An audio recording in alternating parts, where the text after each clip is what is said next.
To look at researching and kind of an introduction to researching. So the first thing we want to do is we want to notice that down here at the bottom there's a researching button. You want to press that. Here we're going to be able to look at a lot of different areas and places where you can go to start doing your research. The first thing I want to point out is this custom search feature, and what this custom search does is it searches all of the listed websites right down here in these think tanks for whatever term you are looking for. And so if you were to type in space exploration, it would pop up all of those different think tanks and give you articles from those think tanks about space exploration. And so you have that. And then if you wanted to, I've attempted to break down these think tanks based upon political ideology. And you can go to those if you know there's a specific think tank that you want to go to and get information from. You can go to those specific think tanks. They're listed here. There's quite a few different ones that are available. Down here is why I broke up the think tanks into which column that I did. And so those are all really good places to start doing research, especially if you're trying to do research on case arguments, like whether you're looking for solvency arguments or whether you're looking for case defense arguments against a particular plan, because a lot of these think tanks are dealing with very specific policy proposals that you can look at. And then I also created some links for you that are not think tanks that you could be able to use. The first one is Google News. Google News is obviously going to aggregate all of the news articles that are made by major publications, and you would be able to search it using Google, just limited to news articles. And it's a really good tool if you are cutting uniqueness arguments, or if there is a specific topic that is sort of late breaking and breaking all the time and needs constant updating. That's a great place to start. Google Scholar and Academia EDU both are fantastic places to go to search for publications that are like journal publications or law reviews, because they are very good at giving you access to those. Google Scholar will provide you if there are multiple different options of the article available, so that you would be able to download it if your school doesn't have access to it. Academia EDU is actually the authors putting their papers up onto the website so that you would be able to access them for free. So if you're thinking about like getting super deep into into a different topic of some sort, Google Scholar and Academia EDU are both great places to start, as they will look at a lot of different things. They're also fantastic places to do critique research from. In fact, would be my recommendation if you are going to do critique research that you start in one of those two places. And then the last two is the college wiki. If you go to the wiki, what the wiki does is it shows you a list of schools down here on the side, and when you click on one of those schools, it will provide you information about what they read on the affirmative and what they read on the negative, so that by looking at those things you can kind of get an idea of the arguments that people are running. You might be able to acquire some of the card citations so that you can go recut those articles yourself. And so it's a great little tool for you to be able to find different things. And then if you're doing backfile information, like you realize you don't have an up-to-date hedge file, or you are very slim on space exploration stuff, you might go to the High School Open Evidence Project and go through some of the high school camp files that would allow you to find cards that you could start to use to make a backfile. It might provide you with some more search terms that you would be able to use in order to create an accurate file. Now that we've kind of looked at the some of the different places where you can go to find research, we're going to look at kind of the method for how you might be going about researching. I think that there are mainly two different ways that you sort of go about researching something. The first is the initial argument construction. And when you are looking at initial argument construction, you are doing the first bit of research into the topic that your squad has on the issue. And so you are going to want to use broad terms in order to really make sure that you are in the right spot and that you are getting the necessary background of theory and history that are involved in your topic area to be able to acquire the appropriate cards and be making sure that you have the appropriate strategies going into those debates. And so you want to make sure to start with those broad terms. For example, just the lit base plus the topic. So the couple examples right there both sort of serve as examples as to how you could start with a broad basis to get kind of a feel for what the literature says, and then go into the specifics and the minutia as you sort of develop your arguments. The second is to kind of look at subfields of the literature bases. So there are lots of criticisms of ivory tower arguments. There's a lot of criticisms of lots of things that exist, but you could look at criticisms of sociology and problems with sociology and be able to find ways in which that research-based and the humanities-based research is problematic, and so that a lot of critiques that use sociology and are based upon sociology would be flawed, and you would have criticisms of them. And so you can look at the subfields, sociology being the subfield here, in order to be able to do that. And the biggest thing you want to do when you are doing your initial argument construction is that you want to be on the lookout for different search terms that you can use for future searches that you might be doing. For example, when I was writing the prison reform topic paper a few years ago, I discovered doing the research that back-end criminal justice reform was actually a term of art that was used by a lot of different authors about how the justice system should change, which led me to finding more articles that are more in-depth and better at creating the topic paper that we did. So the second type of research method is sort of a specific plan.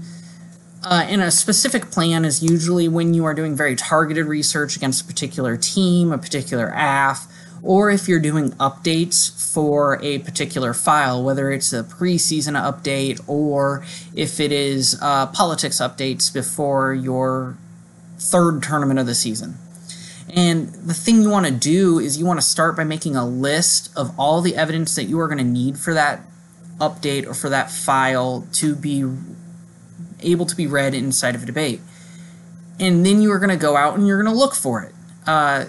Problem with this kind of method is sometimes the evidence is hard to find or just straight up doesn't exist. And when that happens, you have to kind of adjust and reappropriate and re-evaluate whether you can be going for the argument as is right now. For example, I've had multiple impact turn arguments about economic growth be invalidated because of the state of the economy that has occurred at any given moment, which made the thesis of the impact turns no longer relevant or true, which made them unreadable.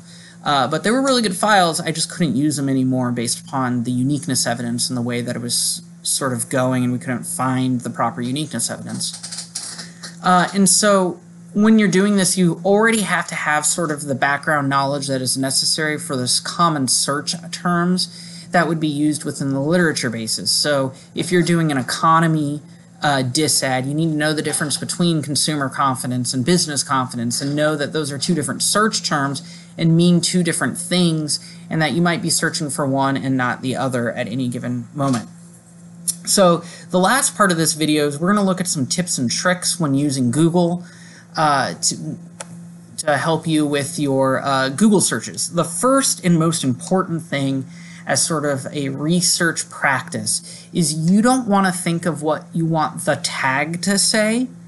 You want to think about what the words inside of the card would be.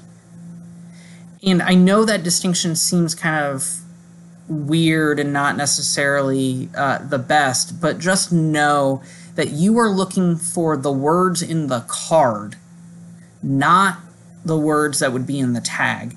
And if you look for evidence and search for evidence in that way, it becomes a lot easier to find what you're looking for. And so you just want to approach every sort of search that you're starting to go from that attitude, and eventually things will start clicking and you'll start understanding how there is this undisclosed distinction between the two. The next tip that you can use is to track back citations. You can see who the author that you are reading at that particular moment is been cited by and who they are citing. And this is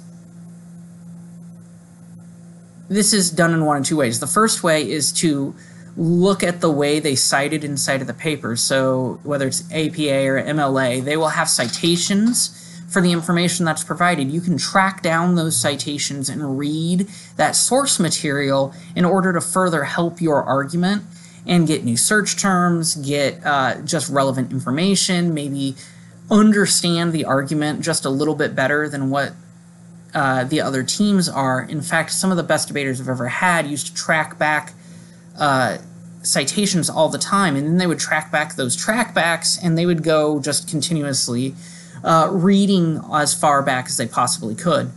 This is also really easy to do as to what people have been citing right now, more forward thinking. So the first kind of idea is to look at the past and see who has the current author cited, what is their work. But sometimes you want to look at what the work you're reading right now has been cited. So for example, on Google Scholar, you can see if you are a big Wilderson fan, you can search for the book Red, White, and Black on Google Scholar, and you can see right here that it has been cited by 538 different articles.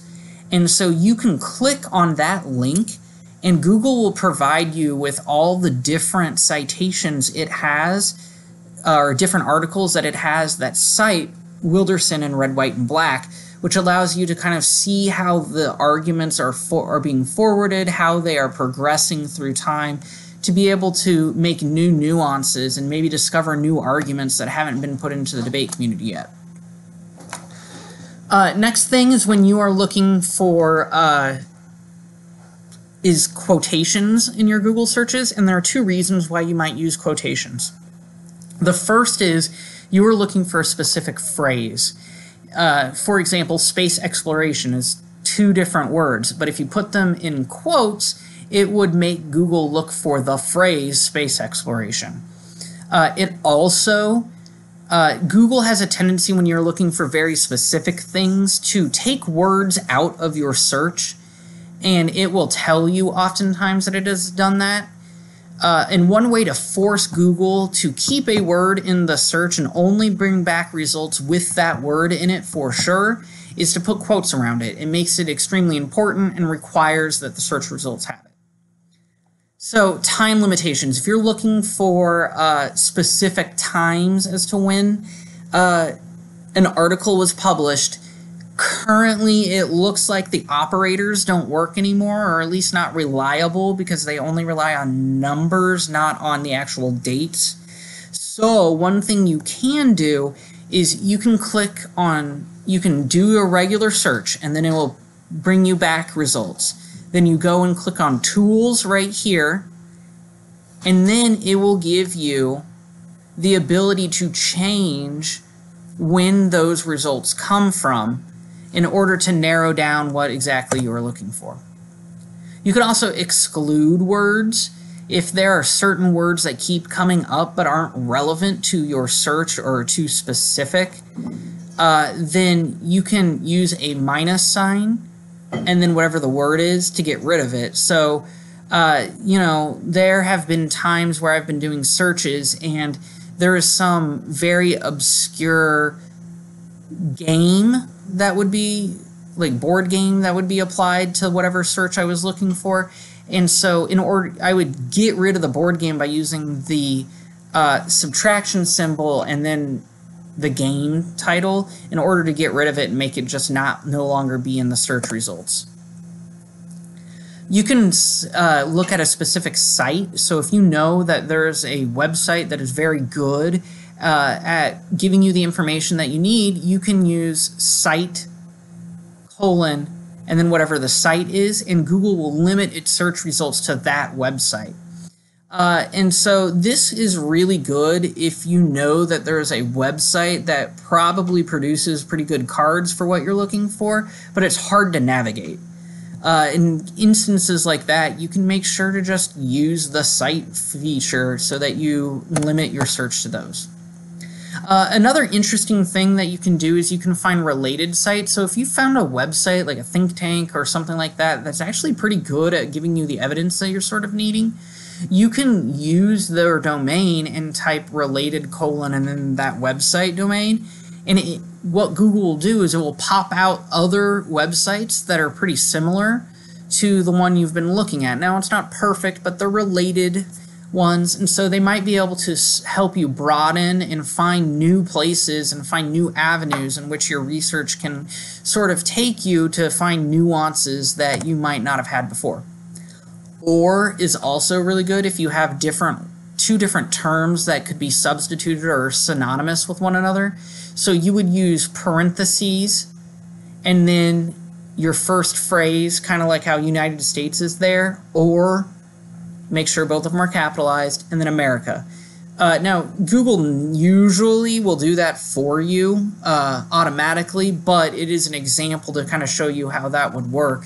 So maybe you could have in parentheses, quote, space exploration, end quote, or begin new quote, space colonization, end quote, in parentheses. And that could be a search term for you as well. And having the parentheses are there is key because then it makes sure to prioritize and kind of tells Google how to interpret the or inside of that. The next one, and I think it's the last one, is a wildcard, which is if there are a lot of different variations of the word that you might be using, you can put an asterisk at the end of it, and then it will pump out any variation of that word. So, for example, you see right there it says nanotech asterisk. What that would do is it would bring back nanotech, nanotechnology, nanotechnological. There's a lot of different variations of nanotech that would be had, and that asterisk allows Google to look for all of those different variations, which can help you create better search results that you might be looking for. Hopefully you now have a better feel for how to sort of do effective research and kind of get started on doing things. I'm Daniel Stack.